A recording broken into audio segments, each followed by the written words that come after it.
Hello guys, അപ്പം ഇന്ന് നമുക്കൊരു പെയിൻറ്റിങ് ചെയ്താലോ? ബാ. ആയിട്ടില്ല, വെള്ളം വേണ്ടേ? നമുക്ക് ഉമ്മാൻ്റെ ക്ലാസ് പൊക്കാം.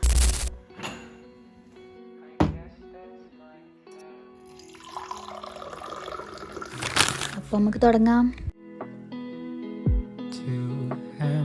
മുൻപ് ഞാനൊരു 8th 7th പഠിക്കുന്ന ടൈമിൽ എനിക്ക് കൂടുതൽ കളറിങ് ബേസ്ഡ് ആയിട്ടുള്ള ഡ്രോയിങ് ചെയ്യാനായിരുന്നു ഇഷ്ടം. പിന്നെ ഞാൻ പെൻസിൽ ഡ്രോയിങ്ങുമൊക്കെ തിരിഞ്ഞു. അങ്ങനെ ഗ്രാഫൈറ്റ് ഡ്രോയിങ്ങും ചാർക്കോൾ ഡ്രോയിങ്ങും ഒക്കെ കൂടുതൽ ഫോക്കസ് ചെയ്യൽ തുടങ്ങി. അപ്പോൾ പിന്നെ കളറിങ് ബേസ്ഡ് ആയിട്ടുള്ള ഡ്രോയിങ് ചെയ്യാൻ ഭയങ്കര മടിയായി തുടങ്ങി. എൻ്റെ അമ്മച്ചി എപ്പോഴും പറയും, ഈ കളറിങ്ങും നോക്കണം കേട്ടോ, പെയിൻറ്റിങ്ങും ചെയ്തു നോക്കുക, അല്ലെങ്കിൽ അത് മറന്നു പോകുന്നു ഇങ്ങനെ പറയും. അങ്ങനെ ഇപ്പോൾ അടുത്ത എക്സാമിന് വേണ്ടിയാണ് ഞാൻ ബ്രസ്ട്രോയുടെ കളർ പെൻസിൽസ് വാങ്ങിയത്.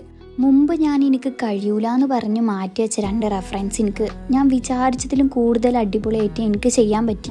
അപ്പോൾ ഇത്രേ പറയാനുള്ളൂ, നമ്മളൊരു കാര്യവും വെയ്ക്കൂലെന്ന് കരുതി ബാക്കിലേക്ക് വെക്കരുത്. ട്രൈ ചെയ്യുക, തെറ്റിയാൽ ആദ്യത്തെ മിസ്റ്റേക്സ് മനസ്സിലാക്കിയിട്ട് വീണ്ടും റീഡ്രോ ചെയ്യുക. പിന്നൊരു കാര്യം കൂടെ, ഞാൻ ഇന്നീ നിൽക്കണ ഈ ലെവലിലേക്ക് എത്തണം എന്നുണ്ടെങ്കിൽ പ്രാക്ടീസ് മേക്ക് പെർഫെക്റ്റ്. എന്നാലും ഞാൻ പറയും, ഞാൻ ഇനിയും കുറേ പഠിക്കാനുണ്ട്. ഇന്ന് ഞാൻ ക്യൂട്ടായിട്ടുള്ള ഒരു കുഞ്ഞ് പെയിൻറ്റിംഗ് ആണ് ചെയ്തത്. ഇത് നോക്കിയിട്ട് നിങ്ങൾ എങ്ങനെയുണ്ട് പറയും.